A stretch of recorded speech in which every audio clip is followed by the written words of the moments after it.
بھائی کوئی رائٹر کتاب لکھتا ہے نا، رائٹر کے نام سے لکھتی ہے نا کتاب، یار فلاں نے لکھی ہو تو بڑا پڑھا لکھا ہے، اس کے پاس تو اتنی ڈگری ہیں، اتنا بڑا اسکالر ہے، مارکیٹ میں کتاب لے کر آیا، دھڑا دھڑ لکھتی ہے. کیا خیال ہے؟ ہمارے نبی صلی اللہ علیہ وسلم تو نہ لکھنا جانتے اور نہ، آپ لوگ کو کیا ہو گیا، بولو تو صحیح نہیں، نہ لکھنا جانتے اور نہ بولنا تو آپ لوگ جانتے ہیں نا، نہ لکھنا جانتے اور نہ پڑھنا جانتے. عرب کے پسماندہ ترین علاقے میں پیدا ہوئے، پیدائش سے پہلے والد کا سایہ سر سے اٹھ گیا. ایسے لوگوں میں پلے بڑے جو اونٹ چرانا جانتے ہیں اور کھجور کھانا جانتے ہیں، گزر بسر شکار پہ، تہذیب سے تعلیم سے کوسوں دور. 4-6 آدمی گنے چنے ہیں جو لکھنا جانتے ہیں، اس سے زیادہ لوگ لکھنا بھی بولو نہیں جانتے. ہمارے پیغمبر صلی اللہ علیہ وسلم نے پوری زندگی کسی سے الف لکھنا نہیں سیکھا، اور قرآن کہہ رہے ہیں ما تخطہ بیمینہ، آپ کے ہاتھ مبارک نے الف کی ایک لکیر کبھی نہیں کھینچی. کتاب جب لے کر آئے اتنی ہٹ ہوئی ہے بھائی، دنیا میں اربوں ایڈیشن شائع ہو چکے ہیں، اب تک ختم ہونے کا نام نہیں، چھپتی جا رہی ہے، چھپتی جا رہی ہے. کیا ہے بھائی اس کتاب میں، کیا ایسی چیز ہے؟ اور اتنا اس کو عزت ملی اس کتاب کو، پڑھ کے لوگ رو بھی رہے ہیں، سن بھی رہے ہیں. حرم میں 5-5 لاکھ کا مجمع ہے، ایک امام پڑھ رہا ہوتا ہے، 5 لاکھ جوان بوڑھے بچے عورتیں، بوڑھی عورتیں جوان عورتیں بچیاں، وہ دائرے بنا کے 20-20 رکعتوں میں، لمبی لمبی رکعتوں میں وہ کلام سن رہے ہوتے ہیں جو محمد صلی اللہ علیہ وسلم نے جو کتاب پیش کی اس میں، جبکہ محمد صلی اللہ علیہ وسلم نہ لکھنا جانتے اور نہ پڑھنا جانتے. یہ مصنوعی عزت نہیں ہے. آپ نے دیکھا ہوگا نا لوگوں کو پروٹوکول القاب لگا لگا کے بعض دفعہ عزت مل جاتی ہے، لیکن وہ عزت زیادہ پائیدار نہیں، تھوڑے دن میں وہ مصنوعی عزت کا جنازہ نکل جاتا ہے. یہ جو عزت ملی ہے یہ اس کی علامت ہے. اچھا کمال کی بات یہ، اتنی عزت مل رہی ہے، اتنا لوگ سن رہے ہیں، کوئی انگریز اگر تحقیق کرے کہ یار یہ لکھی کس نے ہے بھائی، رائٹر کون ہے، ٹائٹل پہ رائٹر کا نام بولو نہیں، رائٹر کا نام ہی نہیں. کوئی ہے کتاب ایسی جس پہ رائٹر کا نام بھی نہ ہو، پھر بھی مارکیٹ میں اتنی مشہور ہو، اتنی عزت ملے کہ جس پہ لوگ گردنیں کٹا دیں.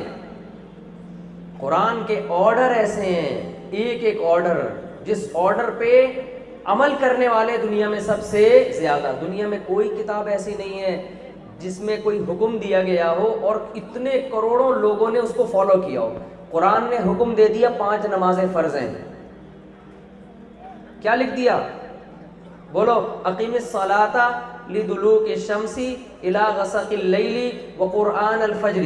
اس میں 5 نمازوں کا اشارہ دے دیا، صراحت بھی نہیں. ایسا پبلک نے اس کو پکڑا ہے، پوری دنیا میں مسجدیں، پوری دنیا میں اذانیں، وَإِذَا نَادَيْتُمْ إِلَى الصَّلَاةِ اتَّخَذُوهَا هُزُوًا وَلَعِبًا. اذان کا تذکرہ قرآن نے کر دیا.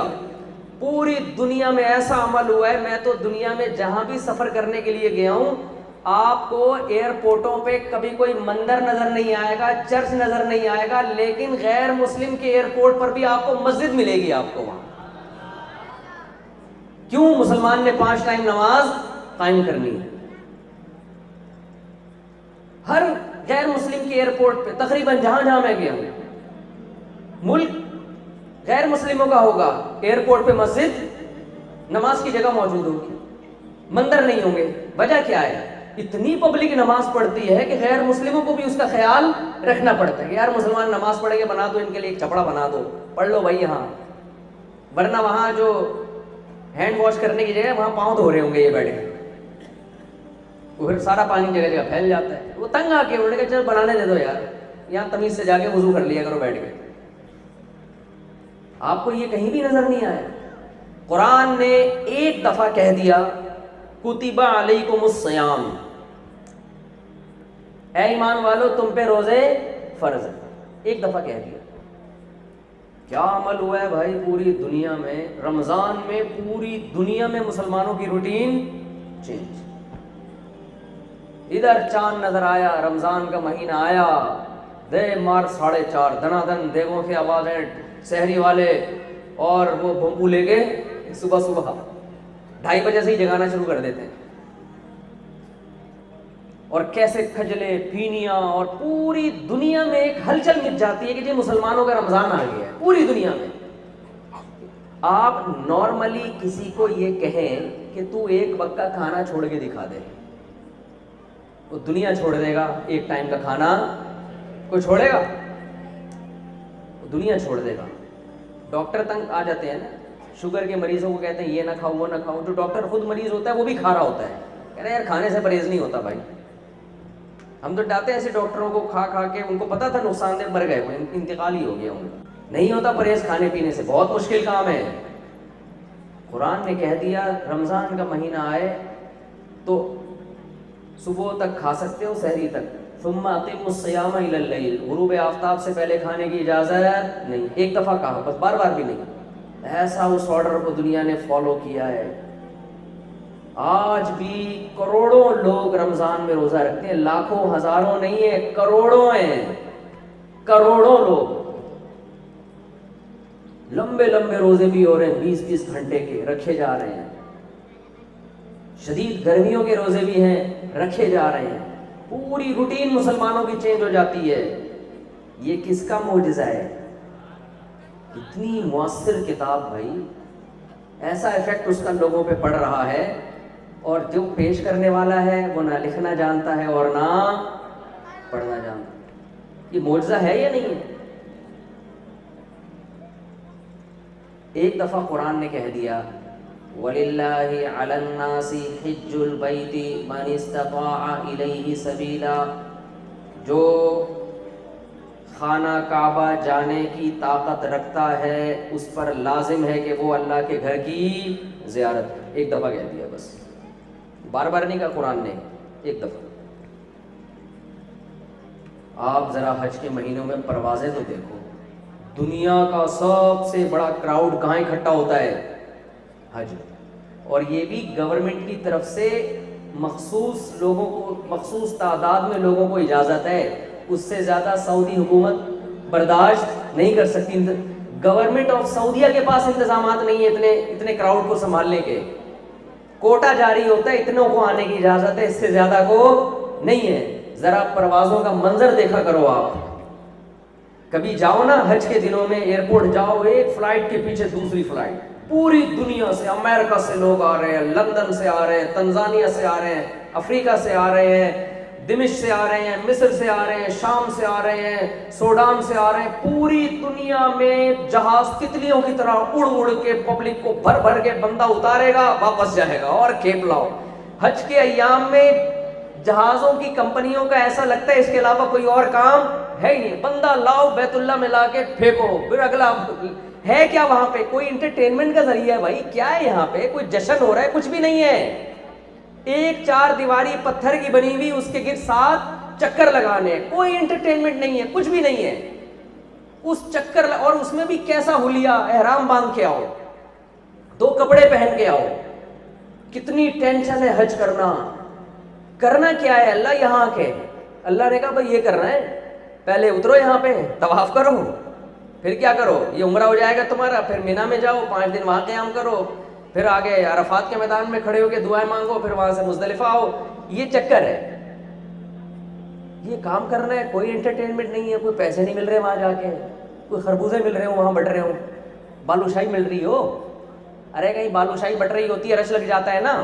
داتا دربار پہ لنگر فری میں بٹ رہا ہوتا ہے، رش لگ جاتا ہے. وہاں تو نہ لنگر بٹ رہا ہے نا لاکھوں، کوئی 10 لاکھ خرچ کر رہا ہے، کوئی 6 لاکھ، منتیں مان رہے ہیں، دعائیں مانگ رہے ہیں، اللہ حج کرا دے، اللہ. بوڑھے بھی جا رہے ہیں، بچے بھی جا رہے ہیں، کئی تو ایسی عمر میں پہنچتے ہیں کہ انتقال ہو جاتا ہے وہاں جا کے. لیکن پبلک ہے کہ رکنے کا نام نہیں لے رہی. دنیا میں کوئی حاکم، کوئی گورنمنٹ، کوئی سائنٹسٹ، کوئی فلاسفر ایسا ہے جس نے ایک آرڈر لکھ دیا اور پوری دنیا نے ایسے اس آرڈر پہ عمل کیا کہ حکومت سعودیہ منع کر رہی ہے اس سے زیادہ لوگوں کو کراؤڈ سنبھالنے کی ہمارے پاس گنجائش نہیں ہے. وہ حکومت جس کے وسائل بے پناہ ہیں وہ روک رہی ہے. کتنے بڑے بڑے دنیا میں کراؤڈ ہوتے ہیں, فٹ بال کے میچز ہوتے ہیں, دنیا چلی جاتی ہے. حج کے جو اجتماع ہے نا اس کا آدھا بھی نہیں ہوتا. وہ دنیا میں پتہ ہے 2 بڑے اجتماع ہیں, سب سے بڑا اجتماع حج کا, اس کے بعد بنگلہ دیش میں جو تبلیغی اجتماع ہوتا ہے. یہ دونوں مذہبی اجتماع ہیں. ایک اللہ نے حکم دے دیا کہ بھئی یہاں آؤ میرے گھر میں, اور ایک اللہ نے تبلیغ کا حکم دیا نا قرآن میں, اس تبلیغ پہ کوئی طریقہ خاص متعین نہیں کیا. لوگوں کی سمجھ میں آیا بھائی اس طریقے سے دین دنیا میں پھیلے گا. اتنا کراؤڈ کراچی اجتماع میں دیکھو, کیا خربوزے کھانے جا رہے ہیں وہاں پہ لوگ. آدھا کراچی پہنچ جاتا ہے, مٹی میں بیٹھے ہوئے ہیں, کوئی انٹرٹینمنٹ نہیں ہے, کوئی پروگرام نہیں ہے, سیدھے سیدھے بیانات 2-2 2.5 گھنٹے 3 دن پبلک مٹی میں بیٹھی رہے گی جا کے. یہ معجزہ کس کا ہے؟ یہ قرآن کا معجزہ ہے. قرآن کی تعلیمات یہ خود ایک معجزہ ہے. میں نے بتایا نا الفاظ یہ معجزہ, عربی زبان میں ہونا یہ ایک معجزہ. اتنی تعظیم قرآن کو مل رہی ہے, یہ کس کا معجزہ ہے؟ یہ قرآن کا معجزہ ہے. ایک معجزہ اس کے فالوورز دنیا میں سب سے زیادہ ہیں, اتنے کہ کسی دوسری کتاب کو آپ اس سے کمپیئر کر ہی نہیں سکتے. اور ایک معجزہ اس کتاب کا یہ ہے کہ عجیب بات ایک دماغ میں آئی تھی, بہت ہی ایک علمی نکتے کی, خیر نکل گئی. بعض دفعہ ہوتا ہے نا تھوڑا سا کھوپڑی ادھر ادھر جاتی ہے تو مارکیٹ سے بات شارٹ ہو جاتی ہے, اللہ کرے دوبارہ آ جائے. ہاں ایک اس کی تعلیمات ہیں, تعلیمات خود یہ جو اس میں قوانین اور آرڈر لکھے ہوئے ہیں نا, جس قسم کے آرڈر لکھے ہوئے ہیں, پوری دنیا کو وہ آرڈر چیلنج کر رہے ہیں کہ یونائٹڈ نیشن بھی ایسی قانون سازی اب تک نہیں کر سکی انسانیت کے فائدے کے لیے. سمجھتے ہیں قرآن کے بہت سے احکام ایسے جن کو لوگ فضول سمجھتے تھے, غلط کہتے تھے یہ نقصان دہ ہے. آج ثابت ہو رہا ہے کہ وہ معاشرے کے لیے انتہائی بولو ضروری. آپ اسلام کا کوئی ایک ایسا حکم بتا دیں جو قرآن میں دیا ہو اور وہ معاشرے کے لیے نقصان دہ ہو, فیملی سسٹم کے لیے نقصان دہ ہو, یا آپ کی صحت کے لیے نقصان دہ ہو, یا آپ کے سکون کے لیے نقصان دہ ہو. کوئی ایک آرڈر بھی قرآن میں ایسا بولو نہیں ہے. کیسے پیارے احکام, بالکل نیچر, فطرت اللہ التی فطر الناس علیہ. آپ اگر ہندو بننا چاہیں, 100% ہندو بننا چاہیں, تو آپ کا لباس سب سے پہلے مارکیٹ سے آپ کو ایک مخصوص ڈریس پہننا پڑے گا. آپ معاشرے کے ایک نارمل فرد نظر نہیں آئیں گے, نیلے پیلے سے گلابی ٹائپ کے ہو جائیں گے. آپ کی جو تعلیمات ہیں وہ تعلیمات نیچر کو اپیل بولو نہیں کریں گے. پتھر کا بت بنا کے رکھنا پڑے گا, اس کے سامنے مٹھائی رکھنی پڑے گی, شام کو پھر رپورٹ لینی پڑے گی اس بت نے مٹھائی کھائی ہے کہ نہیں کھائی ہے, وغیرہ وغیرہ. جو بھی وہ جانے, ہمیں کسی کے مذہب سے لینا دینا نہیں ہے. قرآن پہ جب آپ عمل کرتے ہیں نا تو معاشرے کے ایک نارمل فرد بن کے رہتے ہیں.